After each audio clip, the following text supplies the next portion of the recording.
আমার জমিনে এখনো আমার কাটাতারে আমার বোন ফেলানির লাশ ঝোলে।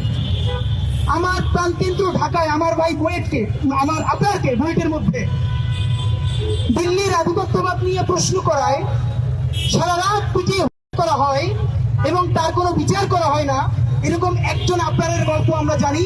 শিবিরের নাম দিয়ে এরকম অসংখ্য আপনাকে গত 15 বছরে বাংলাদেশে শহীদ করা হয়েছে।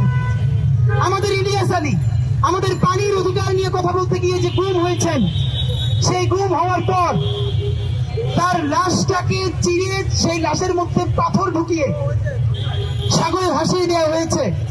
হাসিনা এইটা করে পরের দিন ইলিয়াস আলীর ছোট কন্যাকে পাশে বসে এসে কুমিরের মায়া কান্না করছেন। বাংলাদেশের অধিকারের কথা বলতে গিয়ে সালাউদ্দিন আহমদকে জীবিত পাওয়া গেল ভারতের সীমান্তের মধ্যে। স্বাধীন সার্বভৌমত্ব রাষ্ট্র যদি হয়, সাইদি সাহেবের সাক্ষী সুখরঞ্জন বালি আদালতের সামনে সাক্ষ্য দিতে গিয়ে গুম হয়ে গেলেন। আর কোনো খবর নাই, তাকে ভারতের মধ্যে পাওয়া গেল।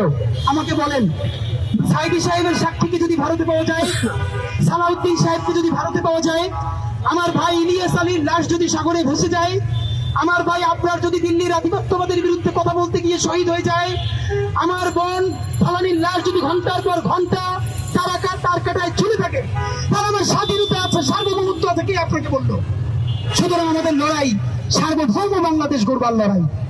যেই বাংলাদেশের সীমান্ত, যেই বাংলাদেশের স্বাধীনতা, যেই বাংলাদেশের সমস্ত সিদ্ধান্ত গ্রহণ করবে, একক কোনো রাজনৈতিক দল নয়, কোনো বিদেশি বন্ধু নয়, সিদ্ধান্ত গ্রহণ করবে বাংলাদেশের জনগণ।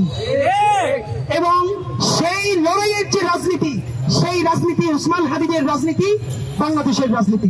আমি মনে হয় আমাদের নির্বাচনী ইশতেহার আপনাকে বলে দিতে পারলাম। আশা করি আমরা ক্লিয়ার করতে পেরেছি। Thank you.